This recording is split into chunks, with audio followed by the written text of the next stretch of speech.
राजेश गुप्ता जी, सीधे आपके पास आते हुए, आम आदमी पार्टी 2012 में बनी, 2013 में पहला इलेक्शन जीतती है, फिर जीतती है, फिर जीतती है और हमेशा बड़े मार्जिन से जीतती है।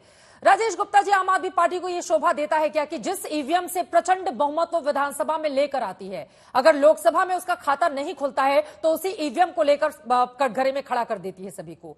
यह तरीका ठीक है क्या राजेश गुप्ता जी? देखिए चित्रा जी, वैसे तो आपका धन्यवाद, आपने मुझे बोलने का मौका दिया। यहाँ एसी वैसी नहीं है, बड़ी गर्मी लग रही है और बड़ी गर्मा गर्म बहस हो रही है, लेकिन मुझे लगता है कुछ लोग इस बात पे बिल्कुल ध्यान दे नहीं पा रहे कि इस ईवीएम पे सबसे पहले सवाल उठाया किसने था। हमारी पार्टी तो तब थी भी नहीं, बीजेपी के ही जीवीएल नरसिम्हा जी थे जिन्होंने किताब लिखी, डेमोक्रेसी इन डेंजर। मैंने तो नहीं लिखी, मेरी पार्टी ने तो कुछ नहीं बोला उसके ऊपर। खुद आडवाणी जी कहते थे जब तक ईवीएम रहेगी तब तक कांग्रेस जीतती रहेगी। मैंने तो नहीं कहा, मेरी पार्टी तो नहीं थी उस वक्त, ये लोग ही शोर मचा रहे थे। उसके बाद में जब आप चुनावों के अंदर देखते हैं, आप वीवीपैट क्यों लेके आए? जब इतनी सिक्योर है, आप वीवीपैट भी लेके आ रहे हैं। आप खुद जानते हैं कि कोई और चुनाव चिन्ह दबाया और कई बार हुआ कि फिर भी कमल का ही पर्ची निकल रही वीवीपैट के अंदर, फिर उसे आप ठीक करते हैं। ये हम तो नहीं कर रहे, आप ही के मीडिया के पर, आप ही के चैनल पे मैंने देखा है, खूब व्हाट्सएप के पर आता है। तो जो भाजपा सबसे पहले आरोप लगाती थी वीवीपैट के ऊपर, आज क्योंकि वो सत्ता में है तो कहती है सब ठीक है। अब ये तो बड़ी अजीब बात है। देखिए, मेरा ये कहना है कि इलॉन मस्क ने जो कहा या जो कैनेडी जूनियर ने जो कहा, मैं उसके ऊपर तो क्या जाऊं, सारी दुनिया देख रही है, वो लोग टेक्नोलॉजी के पायनियर है, वो बता रहे हैं कि ईवीएम हैक हो सकती है। हाँ। मेरा कहना है कि एक मजबूत विपक्ष होने के नाते ये देश की विपक्षी पार्टियों को ये अधिकार है कि देश की जनता के अंदर दिमाग में जो चल रहा है कि शायद इन मशीनों में कोई गड़बड़ तो नहीं है, तो इसके ऊपर एक जांच हो जानी चाहिए। सवाल शुरू में खड़े किया था, उसका जवाब आपने खुद ही दे दिया। जो भी विपक्ष में रहता है, देखिए लाल कृष्ण आडवाणी ने या फिर जीवीएल नरसिम्हा ने कब सवाल खड़े किए थे? जब वो विपक्ष में थे। तो जो भी विपक्ष में रहता है वो ईवीएम को कटघरे में खड़ा कर देता है। ये बात तो बिल्कुल सही, आपने अपने ही सवाल में इसका जवाब भी दे दिया। अब आप भी विपक्ष में हैं तो ईवीएम को कटघरे में खड़ा करेंगे, लेकिन हमारा ये दायित्व है कि जो मैं आप ही से ये सवाल कर रही हूँ राजेश गुप्ता जी, जो लोग सबसे आखिर में समय दिया आपने, इंडियन डेमोक्रेटिक प्रोसेस को बदनाम करने की कोशिश की जा रही है। बीजेपी विपक्ष में रहे, उसने भी किया, आप लोग विपक्ष में हैं, क्या आप लोग भी नहीं कर रहे हैं? दोनों को ऐसा नहीं है कि यहां पर कोई मैं आ रही हूं अमीन साहब, मैं फौरन एक बार इनकी बात पूरी हो जाए राजेश गुप्ता जी की। चित्रा जी, देखिए, मैं इसी ईवीएम से 2 बार विधायक बना हूं, बिल्कुल ठीक है। हाँ। मैं ये कह रहा हूं कि लेकिन देश की जनता के मन में एक सवाल है, उसका जवाब तो इलेक्शन कमीशन दे देगा। और देखिए, अभी जो सर अभी बोल रहे थे, शायद अमीन साहब थे, वो कह रहे थे कि नहीं जी बैलेट बॉक्स में तो चोरी हो जाएगी। तो क्या मैं कहूं कि ये देश की पुलिस के ऊपर और जो पैरामिलिट्री फोर्स होती है उन पर सवाल उठा रहे हैं? वो वहां पर क्या झक मार रही होती है कि चोरी कर लेगा विपक्ष के नेता वहां पर बैठकर? तो ये अपने मन के अंकिन की बात है, इन्होंने एक बात को रख दिया, हमने इनकी बात को सुना। ऐसे ही विपक्ष के लोग कुछ बात को कह रहे हैं, उसमें इतने बौखलाहट क्यों है कि हमने तो देश के ऊपर सवाल उठा दिए, हमने तो हमने बस एक देश की जनता का सवाल है, विपक्ष का काम है, हमने उस सवाल को उठाया। और जो सत्ता में पार्टी है, जो इलेक्शन कमीशन है, उसका काम है वो उसको वीवीपैट को 100% कर दे, बात को खत्म करे। मैं वोट डालूं, मेरे पर पर्ची आ जाए, मुझे संतुष्टि हो जाएगी, आपको भी हो जाएगी। क्या आपको नहीं लगता हो सकता है ना? मेरा कहना 100% ये कह देना कि क्लीन चिट, ये कैसे संभव है? कोई भी टेक्नोलॉजी फुल प्रूवन नहीं होती, चाहे वो एप्पल का फोन हो, चाहे वो ईवीएम हो। ये कोई संभावना नहीं है कि हर चीज 100% प्रूवन हो। तो प्रूवन करने के लिए जरूरी है कि वीवीपैट कर दिया जाए। तो मेरा यह कहना है कि आम आदमी पार्टी का जो सवाल है वो इतना ही है कि हमारी जनता का एक सवाल है, उसका हल इलेक्शन कमीशन दे, सत्ता में बैठी हुई पार्टी दे। बस इतनी सी बात है, इसमें कोई गुस्सा होने वाली बात, देश के चुनावों पे सवाल उठाने वाली बात, देश की डेमोक्रेसी पे सवाल उठाने वाली बात नहीं है। अरे आपने अपनी ही संजय जी का पढ़ा होता ट्वीट, तो फिर मैं आ रही हूं उस पर। मुझे लग रहा है मोहम्मद अमीन साहब आप जवाब दे दीजिए पहले इस पर। क्या हुआ मोहम्मद अमीन साहब, 100% वीवीपैट क्यों नहीं करवा देता है चुनाव आयोग जब इतने ज्यादा सवाल खड़े हो रहे हैं? तो चित्रा जी अब बिल्कुल बात समझ में निकल के आई है। इन लोगों ने पिटीशन भी दिया था सुप्रीम कोर्ट में, वो भी पेंडिंग है। ये चाह रहे थे 100% किया जाए, लेकिन टेक्निकल बात ये थी कि ये स्लिप जो है वो बहुत चिकनी स्लिप है और गिनने में बड़ी प्रॉब्लम होती है। तो 2-4 सैंपल के तौर पे जैसे इलेक्शन कंडक्ट होता है तब ईवीएम को दिखा दिया जाता है स्टेक होल्डर्स को, जो उनके एजेंट्स होते हैं। तो इसी तरीके से अभी तक ये होता रहा है, कई बार ये बात उठी है। तो ये 100% चाहते हैं, तो 100% के लिए फिर होगा। अब सुप्रीम कोर्ट के सामने रखा हुआ है, अगर कहेंगे तो दूसरा पेपर यूज होगा उसके लिए, फिर दूसरा पेपर यूज होगा। ये चिकना पेपर नहीं हो पाएगा, इसमें बहुत टाइम लगता है और ये स्लिप होता है। ये इनको सबको मालूम है, ऐसा नहीं। ये सिर्फ अफवाह इसीलिए हो रहा है कि ये बैलेट की बात करेंगे तो फिर ये 100% की काउंट हो जाए, कोई दिक्कत नहीं है।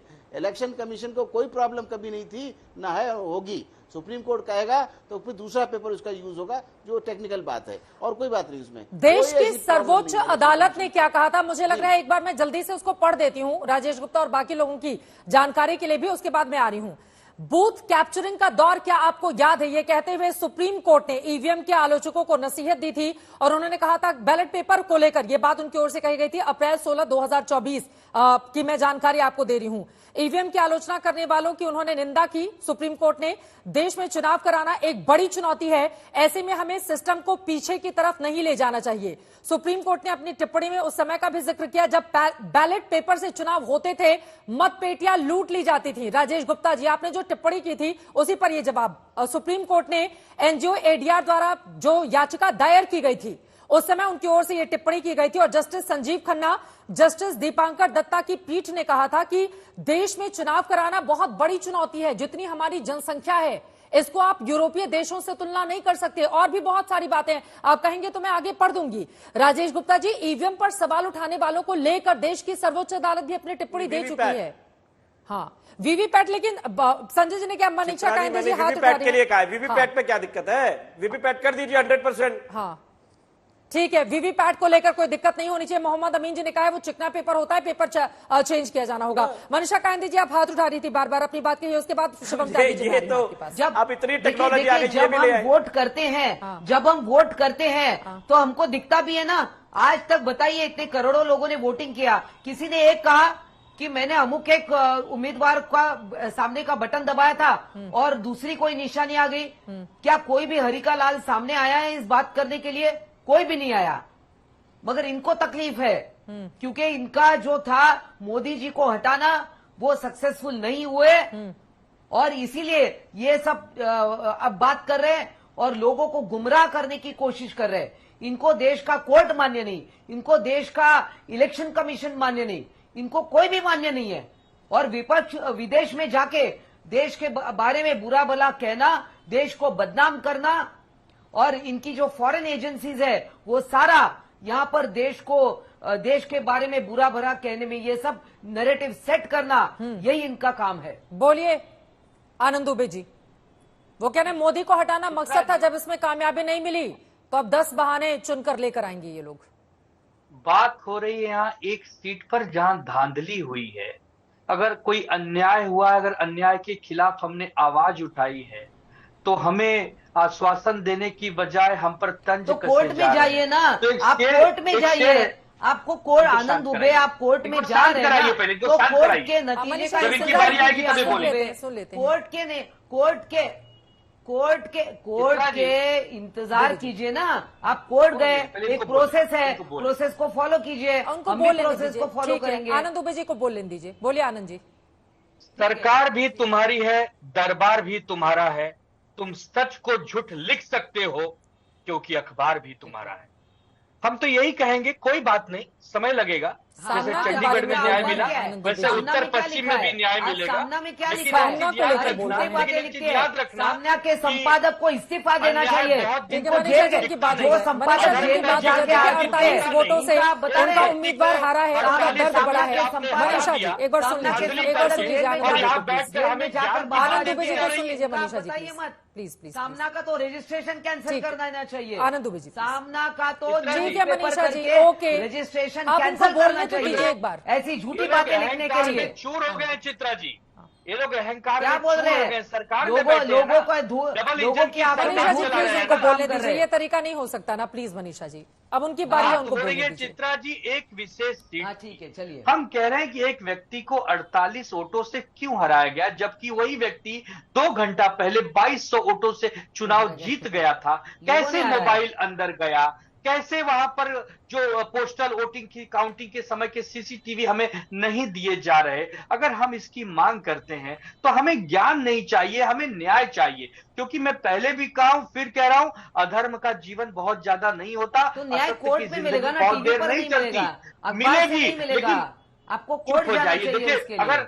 अगर मैं बीच में बोलूंगा तो आप एक शब्द नहीं बोल पाएंगी। मैं उस लेवल की डिबेट आनंद- नहीं करता हूं आनंद- मनीषा जी। मेरी पहले एक बोल गरिमा पाओगे, है, ऐसा मेरी कुछ नहीं है। गरिमा बनाए रखिए। हाँ। मुझे मेरी गरिमा कहिए, नीचे कहिए। करने पर मत लाइए, प्लीज प्लीज। बोलिए, मेरा बोलिए। कहना है कि चित्रा जी, अगर हम मांग कर रहे हैं कि हमें सीसीटीवी फुटेज दिया जाए और 6 महीने के बाद अगर हम इस न्यायालय प्रक्रिया में जीत जाएंगे और चुनाव आयोग को सुप्रीम कोर्ट ये निर्देश दे देगा कि हाँ 4 जून के दिन धांधली हुई थी, अमोल कीर्तिकर को विजयी घोषित किया जाए, तो ये जो आज यहाँ मोहम्मद अमीन साहब बैठे हैं, बड़ी बड़ी बात कर रहे हैं। मोहम्मद अमीन साहब, आप तब क्या कहेंगे? आप तो यही कहेंगे ना, अरे भाई कोर्ट के आगे तो हम नहीं जा सकते। हमने पूरे चुनाव आयोग की प्रक्रिया पर सवाल नहीं उठाया है।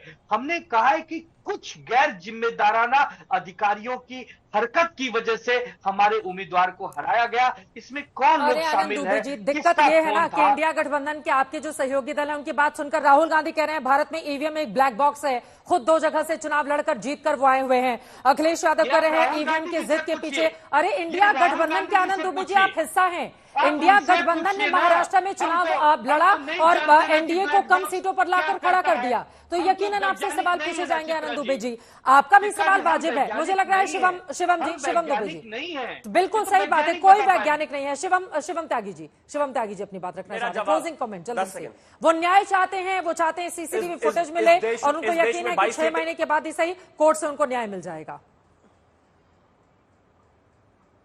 इस देश में 22 सीटें ऐसी हैं जो 10,000 से ज्यादा कम के मार्जिन से जीती गई हैं। अगर कांग्रेस के अदूर प्रकाश की बात करूं तो वह 664 वोटों से जीते हैं। अगर चंडीगढ़ के मनीष तिवारी की बात करूं तो 2,504 वोटों से जीते हैं। अगर हमीरपुर के सपा के राजेंद्र लोधी की बात करूं तो 2,629 से जीते हैं।